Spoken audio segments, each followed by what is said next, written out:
அனைவருக்கும் என்னுடைய அன்பு வணக்கம். டிஎன்பிஎஸ்சி குரூப் 4 எக்ஸாமுக்காக படிச்சுட்டு இருக்கக்கூடிய மாணவர்களுக்காக தான் இந்த வீடியோ பதிவு. அதாவது அடுத்த வருடம் வரக்கூடிய குரூப் 4 எக்ஸாமுக்காக நான் படிக்கிறேன் சார். ஸோ அந்த தேர்வில் நான் கண்டிப்பாக வெற்றி பெறணும். எவ்வளவு ரிஸ்க்கான கொஸ்டின்ஸ் கேட்டாலும், எவ்வளோ டஃப்பாக கேட்டாலும் நான் இதை எதிர்கொண்டு கண்டிப்பாக சக்ஸஸ் பண்ணி ஒரு அதிகாரத்திற்கு போகணும் அப்படின்னு நினைக்கிற மாணவர்கள்லாம் இந்த வீடியோவை நல்லா கவனிங்க.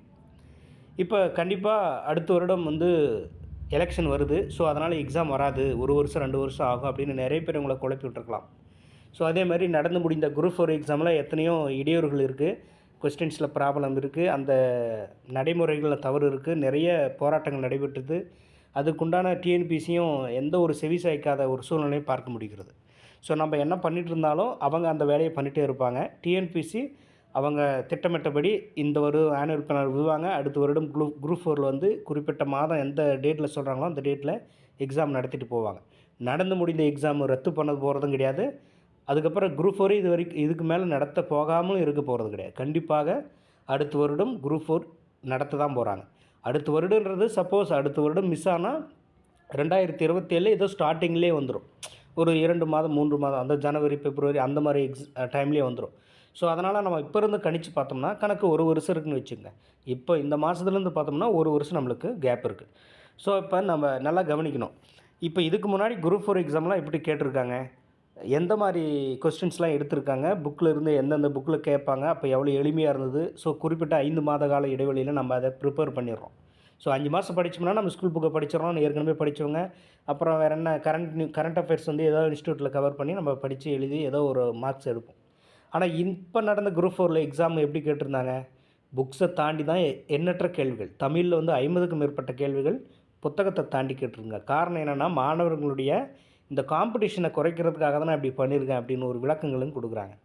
ஸோ அதனால் நம்ம அவங்கக்கிட்ட சண்டை போட்டுட்டு இருக்கிறது ஒரு பக்கம் நியாயமாக இருந்தால் கூட அதுக்கு நம்மளுக்கு அதுக்குண்டான நேரம் கிடையாது. நாம் எக்ஸாமில் கிளியர் பண்ணிட்டு போகணும். ஸோ கண்டிப்பாக அதிகாரத்தில் இருக்கிறவங்க, இதுக்கு முன்னாடி வெற்றி பெற்றவங்க கண்டிப்பாக நம்மளுக்கு சப்போர்ட் பண்ணணும்னு நினச்சாங்கன்னா கண்டிப்பாக அதுக்குண்டான வேலையை செய்வாங்க. அந்த போராட்டங்கள் கண்டிப்பாக வெற்றி அடையும். ஸோ அதற்குண்டான பரிந்துரைகளை ஏற்று அந்த டிஎன்பிசி தேர்வாணையம் அதற்கு தகுந்த நமக்கு உரிய ஒரு நடவடிக்கை எடுப்பாங்க. ஸோ அது நடந்துகிட்டு இருக்கட்டும். நாம் படிக்கக்கூடிய மாணவர்கள் இப்போ இருந்து படிக்க ஆரம்பித்தா மட்டும்தான் கண்டிப்பாக அடுத்த வருடம் நடக்கக்கூடிய குரூப் 4 எக்ஸாமுக்கு நீங்கள் அனைத்து சிலபஸையும் கவர் பண்ணிவிட்டு எக்ஸாமுக்கு தயாராக போக முடியும். ஸோ அப்போ என்ன பண்ணணும், இப்போ இருந்து நம்ம குரூப் 4க்கு ஃபோக்கஸ் பண்ணி படிக்கணும். வேறு எந்த எக்ஸாம்லேயும் அதில் இன்வால்வ் ஆகிட்டு அதுலேயும் கம்மியான மார்க்கில் போயிட்டு தோற்றுட்டு ஸோ அப்படியே அடுத்தடுத்து எக்ஸாம்லேயும் அப்படியே அவசரமாக படிச்சுட்டு கடைசி குரூப் 4 வந்துடும். அதுக்கும் அவசரமாக படிப்பீங்க. அப்போ அதுலேயும் மார்க்ஸ் குறையும். ஸோ அப்போ குரூப் 4 ஃபோக்கஸ் பண்ணிவிட்டு 1 வருஷம் டைம் இருக்குது. அந்த 1 வருஷத்தில் நான் எல்லா சிலபஸையும் கவர் பண்ணணும். ஸோ அப்படி இருக்கிற மாணவர்கள் கண்டிப்பாக இப்போ இருந்து படிக்க ஆரம்பிங்க. ஸோ அந்த மாதிரி எத்தனையோ ஏழை எளிய மாணவர்கள் இருப்பாங்க. ஸோ கண்டிப்பாக அவங்களுக்கு ஒரு கைட் பண்ணுறதுக்கு ஆட்கள் இருக்காது. இப்போ எல்லா இன்ஸ்டியூட்டு பார்த்தோம்னா இப்போ குரூப் 2க்கு உங்களுக்கு டெஸ்ட் பேட்ச் போட்டிருப்பாங்க, கிளாஸ் போட்டிருப்பாங்க, அடுத்து குரூப் 1 போடுவாங்க, அடுத்து பிசி போடுவாங்க, எஸ்ஐ போடுவாங்க. குரூப் 4 இப்போ கண்டுக்க மாட்டாங்க. காரணம் என்னென்னா குரூப் 4ன்றது 1 வருஷத்துக்கு அப்புறம் தான் வரப்போகுது அப்படின்ற ஒரு ஃபோக்கஸில் அவங்களுக்கு இன்றைக்கி அதில் ஸ்டூடெண்ட்ஸ் வர மாட்டாங்க. இப்போ இருக்கிற ஃபோக்கஸ் என்ன, எல்லாம் குரூப் 2 குரூப் 1 பிசிஎஸ்ஐ அதுக்காக அப்படின்னு பண்ணுவாங்க. அப்போ அந்த குரூப் 4 மட்டுமே நம்பி இருக்கிற மாணவர்களுக்கு இந்த எந்த இன்ஸ்டியூட்டுமே இப்போ இருந்த வகுப்புகள் எடுக்காத சூழல் ஏற்படும் போது என்ன பண்ணுவாங்க, தோய்வடையும் அவங்களுக்கு. ஸோ இப்போ நம்ம அப்புறம் படிச்சுக்கலாம்டா, யாரும் நம்மளுக்கு கைட் பண்ணுறதுக்கு ஆள் இல்லை. ஸோ நம்ம அடுத்த வருஷம் நம்ம அடுத்து குரூப் 4 கால் ஃபார் வரும்போது கண்டிப்பாக இன்ஸ்டியூட் ஏதாவது ஜாயின் பண்ணி படிச்சுக்கலாம் அப்படின்னு இருக்கலாம்.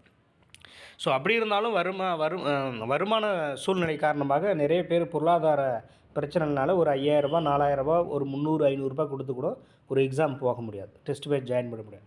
ஸோ அந்த மாதிரி இருக்கக்கூடிய மாணவர்களுக்காக தான் நமது ஜெய்பீம் அகாடமி நிறுவனம் முற்றிலுமாக ஏழை எளிய மாணவர்களுக்காக குரூப் 4 ஃபோக்கஸ் பண்ணி அடுத்த வருடம் நடைபெறக்கூடிய குரூப் 4க்காக இப்போ இருந்து அவங்களுக்கு பயிற்சிகள் வழங்க போகிறோம். எப்படி அந்த பயிற்சிகளை வழங்க போகிறோம் அப்படின்னா, நம்ம டெஸ்ட் பேட்ச் ஒன்று போட போகிறோம். Doctor PR test patch. Test பேட்ச்ன்றது எதுக்கு அப்படின்னா, நம்ம புக்கை நல்லா தான் படித்தா கூடமே வாரம் நம்ம என்னென்ன பாடங்கள் படிக்கிறோமோ அந்த வாரம் ஒரு நாள் அதற்காக டைம் ஸ்பெண்ட் பண்ணி நம்ம படித்த பாடங்கள்லேருந்து கேள்விகளை கேட்கும்போது அந்த கேள்விகளுக்கு நம்ம சரியான பதிலளிக்கிறோமா. ஸோ அப்போ தான் நம்ம ஒரு வாரம் நல்லா படிச்சிருக்கோம். அதுக்காக தேர்வு எழுதுகிறோம், ரிவிஷனுக்காக. அதே மாதிரி தேர்வுன்னு ஒன்று இருந்தால் தான் ஒவ்வொரு வாரமும் நம்ம திட்டமிட்டபடி அந்த பாடங்களை படித்து முடிச்சுட்டு சிலபஸை கம்ப்ளீட் பண்ண முடியும். ஸோ அதுக்காக கண்டிப்பாக டெஸ்ட் பேட்ச்னு ஒன்று தேவை. ஸோ இப்போ இந்த மாதிரி டெஸ்ட் பேட்ச் வந்து நம்ம வீட்டிலிருந்தே படிக்கிறவங்களுக்கு எங்கே போவாங்க? அதற்காக தான் நம்ம ஆன்லைன்லேயே, அதாவது வாட்ஸ்அப் குரூப்பில் நம்ம டெஸ்ட் வச்சு மாணவர்களுக்கு குறிப்பிட்ட ஒவ்வொரு வாரமும் என்னென்ன பாடங்கள்ன்றத கொடுத்து டெஸ்ட் வைக்க போகிறோம். ஸோ அதை பற்றி தான் இப்போ இந்த வீடியோவில் பார்க்க போகிறோம் முழுமையாக. இப்போ டாக்டர் பிஆர் டெஸ்ட் பேட்ச் அப்படின்றது தான் இந்த டெஸ்ட் பேட்சினுடைய நேம். இது தமிழ் மீடியமுக்கு மட்டும்தான், தமிழ் வழியில் படிக்கக்கூடிய மாணவர்களுக்காக தான், இந்த தமிழ் மீடியம் ஸ்டூடெண்ட்டுக்காக தான் இந்த டெஸ்ட்டு. ஏன்னா தமிழ் வழியில் தான் தேர்வுகள் இருக்கும். இப்போ பாருங்கள், இந்த டெஸ்ட்டு எப்போ ஸ்டார்ட் பண்ணுறோம் அப்படின்னா, இந்த மாதம் வந்து 24ஆம் தேதி, அதாவது ஆகஸ்ட் 24ஆம் தேதி முதல் அடுத்த வருடம் ஜூன் மாதம் 28ஆம் தேதி வரை, குறிப்பாக ஒரு 11 மாதங்கள், மொத்தம் 45 தேர்வு நம்ம நடத்த போகிறோம். 9000 வினாக்கள். இந்த தேர்வு வந்து எப்படி நடக்க போகுது அப்படின்ற சிலபஸ் தான் பாருங்கள். இப்போ ஒவ்வொரு தேர்வும் ஞாயிற்றுக்கிழமை மாலை 6 மணிக்கு நடக்கும் வாட்ஸ்அப் குரூப்பில். ஸோ அதுக்கு உண்டான விளக்கம் நான் சொல்கிறேன். இப்போ முதல் டெஸ்ட்டு பாருங்கள், 24ஆம் தேதி 8வது மாதம். இப்போ வந்து தமிழ் 100 வினாக்கள், பொதுத்தமிழ் 100 வினாக்கள், பொது அறிவு 75 வினாக்கள், கணிதம் 25 வினாக்கள். ஒரு குரூப் 4ல் எப்படி கேட்பாங்களோ அந்த மாதிரி. இப்போ பொதுத்தமிழ் பாருங்கள், பொதுத்தமிழ் 100 வினாக்கள் முதல் டெஸ்ட்டுக்கு வந்து 6th நியூ புக்கில் இயல் 1 to 6ன்னு கொடுத்துருக்கேன். அப்போ முதல் 6 இயலில் இந்த முதல் தேர்வுக்கு படிக்கிறோம். அதுக்கப்புறம் நம்ம இந்த எக்ஸாமில் பார்த்துருப்போம்ல, மரபு தொடர் அகரவரிசை அப்படின்ற ஒரு புக்கில் இருந்து பழைய தமிழ் பாதுகாப்பு கழகம் அவங்க பதிப்பிச்ச அந்த புக்கில் இருந்தெல்லாம் கேள்விகள் கேட்டாங்க. அது நம்ம படிக்க வேண்டிய விஷயந்தான். நம்ம ஸ்கூல் புக்கில் இல்லாததெல்லாம் அதில் இருக்கும். ஸோ அப்போ நம்ம என்ன பண்ண போகிறோம், அதையும் நம்ம முழுசாக படிக்க போகிறோம். ஒட்டுமொத்தமாக அது படிக்கிறதுக்கு பதிலாக ஒரு குறிப்பிட்ட பேஜை, இப்போ ஒவ்வொரு டெஸ்ட்லேயும் அந்த புக்கில் மரபு தொடர் அகரவரிசை அந்த புக்கில் பேஜ் நம்பர் 3, 4, 5. ஸோ இதில் இருந்து தான் நம்ம முதல் வாரத்துக்கு படித்து அதிலேருந்து கேள்விகள் கேட்பேன், எழுத போகிறீங்க. அதே மாதிரி பழமொழி 400. இப்போ இந்த எக்ஸாம்பிள் கூட பாருங்கள், நம்ம ஸ்கூல் புக்கில் எத்தனையோ பழமொழிகளை பார்த்துருப்போம், ஆனால் அதிலிருந்து கேள்விகள் கேட்கல, வெளியிலிருந்து கேட்காங்க. அப்போ பழமொழி 400, மொத்தம் 400 பழமொழிகள் இருக்குது. அந்த 400 பழமொழிலேருந்து கண்டிப்பாக ஒரு 2 கேள்விகள் வரதான் போகுது. ஸ்கூல் புக்கிலேருந்து கேட்டுட்டாங்கன்னா பிரச்சனைலாம், ஏன்னா நம்மளுக்கு தெரியும், எழுதிடலாம். ஸோ ஸ்கூல் புக்கு தாண்டி இருக்கிற பழமொழிகள் கேட்டாங்க அப்படின்னா நம்ம போய் அங்கே சண்டை போட முடியாது. டிஎன்பிசி கேட்டேன், நீங்கள் ஏன் ஸ்கூல் புக்கு தாண்டி கேட்டீங்க, அவங்க ஒரே வார்த்தை சொல்லிடுவாங்க, நான் உங்களுக்கு பாடத்திட்டம் பழமொழின்னு சொல்லிட்டேன்ல. ஸோ அப்போ நான் பழமொழி இருந்தாலும் கேட்டிருக்கேன், நான் காம்படிஷனுக்காக நான் எங்கே வேணாலும் எடுப்பேன் அப்படின்னு ஒரு விளக்கங்கள் கொடுத்துட்டு போயிட்டே இருக்கேன். ஸோ அப்போ நம்ம எதற்கு தயாராகணும்னா, அந்த பழமொழி 400 ஒரு 200 பேஜ் இருக்குது அந்த புக்கில். அந்த 200 பேஜை அப்பப்போ ஒரு தேர்வுக்கு ஒரு 15, 20 பக்கங்களை படிச்சுருப்போம். அதுதான் வந்து முதல் தேர்வுக்குன்னு கொடுத்துட்டேன். அதே மாதிரி வரலாறு படிச்சிடும். ஒவ்வொரு ஜிகேவில் வந்து முதல் ஆரம்பிக்கிறது நம்ம வரலாறுலேருந்து ஆரம்பிக்கலாம். ஸோ இப்போது சிந்து சமவெளி நாகரிகம்னா எந்தெந்த புக்கில் எந்தெந்த பாடங்கள் இருக்குது, எந்த ஸ்டாண்டர்டில் இருக்குன்றதை கொடுத்துருப்பேன். அதேமாதிரி நடப்பு நிகழ்வுகள் வந்து நம்ம தினமணி நியூஸ் பேப்பரை தான் எப்பவுமே நம்ம வாட்ஸ்அப் குரூப்லாம் ஃபாலோ பண்ணுவாங்க. ஸோ அதனால் தினமணி நியூஸ் பேப்பரை ஃபாலோ பண்ண போகிறோம். இப்போது ஜூலை மாதத்துலேருந்து நம்ம என்ன பண்ண போகிறோம், ஒவ்வொரு நாளும் தினமணி நாளிதழை படிச்சுட்டு அதிலிருந்து கேள்விகள் கொஸ்டின் பேப்பர் செட் பண்ணி மாணவர்களுக்கு கரண்ட் அஃபேர்ஸில் ஒரு ஐடியா கிடைக்க பண்ணுறோம். ஸோ அப்போ முதல் தேர்வுக்கு ஜூலை 1ஆம் தேதியிலேருந்து 7ஆம் தேதி வரை இந்த நியூஸ் பேப்பரும் நம்ம வாட்ஸ்அப் குரூப்பில் அனுப்பிடுவோம். இப்போ ஆல்ரெடி நம்ம குரூப்பில் இருக்கிற மாணவர்களுக்கு தெரியும், ஒவ்வொரு நாளும் தினமணி நாளிதழ் வந்து அவங்களுக்கு சென்ட் பண்ணிட்டு இருக்கேன். ஸோ அந்த மாதிரி இந்த டெஸ்ட் பேட்சில் ஜாயின் பண்ண மாணவர்கள் அதற்காக குரூப் இருக்குல்ல, அந்த குரூப்பில் உங்களுக்கு நியூஸ் பேப்பர்னு சென்ட் பண்ணி விட்ருவேன். நீங்கள் பிடிஎஃப்பில் இருக்கும், படிச்சுக்கலாம். அதே மாதிரி கணிதம் வந்து 25 வினாக்கள். இப்போ கணிதம் வந்து சிலபஸ் வைஸாக சிலபஸ் வைஸாக டெஸ்ட் வச்சோம்னா கணிதம் தெரிஞ்ச மாணவர்களால் மட்டும்தான் எழுத முடியும்.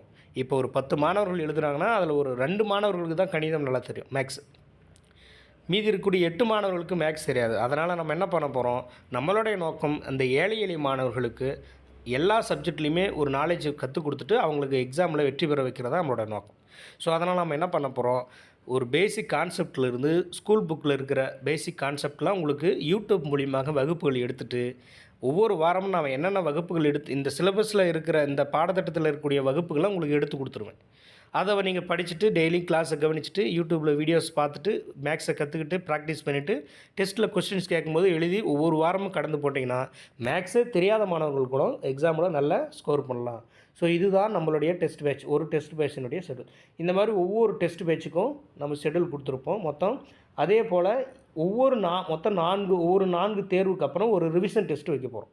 இப்போ முதல் 4 தேர்வு வச்சுட்டோமா, 4 வாரம் எழுதிட்டோம்னா 5வது வாரம் வந்து முதல் 4 வாரம் நம்ம எழுதணுமில்ல, அந்த ஒட்டுமொத்த பாடத்தையும் படிச்சுட்டு அதுக்கு ஒரு ரிவிஷன் டெஸ்ட். ஸோ அப்போ ஒவ்வொரு 4 தேர்வு முடிஞ்சதுக்கப்புறம் ஒரு 5வது தேர்வை நம்ம ஒரு ரிவிஷன் டெஸ்ட்டு வைக்க போகிறோம். ஸோ அப்போ அதுக்குண்டான ஷெடியூல் தான் இப்போ பார்த்துட்ருக்கீங்க. இந்த ஷெடியூல் வந்து டிஸ்கிரிப்ஷனில் இருக்கும். ஸோ இதை விருப்பம் உள்ள மாணவர்கள் இதை ரீட் பண்ணி பாருங்கள். டிஸ்கிரிப்ஷனில் இந்த ஷெட்யூல் கொடுத்துருப்பேன். இந்த ஷெட்யூலை படித்து பார்த்துட்டு முதல்ல ஒரு 10 தேர்வுக்கு உண்டான பாடத்திட்டங்கள் கொடுத்துட்டேன்.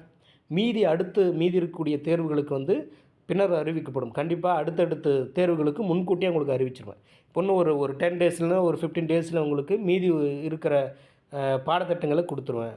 அப்போ இப்போதைக்கு வந்து 3 மாதத்துக்கு உண்டான பாடத்திட்டம் உங்களுக்கு கொடுத்துட்டேன். 10 டெஸ்ட்டுக்கு வந்து என்னென்ன பாடங்கள் எங்கெங்கே படிக்கணும் அப்படின்ற விளக்கங்கள் கொடுத்துட்டேன். இதில் எந்த சந்தேகம் இருந்தாலும் யூடியூப்பில் நம்ம வகுப்புகள் எடுக்க போகிறோம், பார்த்து படித்து போகிறீங்க.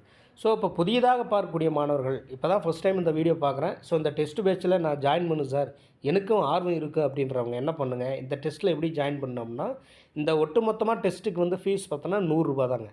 இப்போ வந்து ரூ. 100ன்றது சார் ஒரு மாதத்துக்கா, இல்லை இந்த ஷெட்யூல் இப்போ கொடுத்துருக்கீங்களா இந்த ஷெட்யூலுக்கு மட்டுமா அப்படின்னு கேட்பாங்க.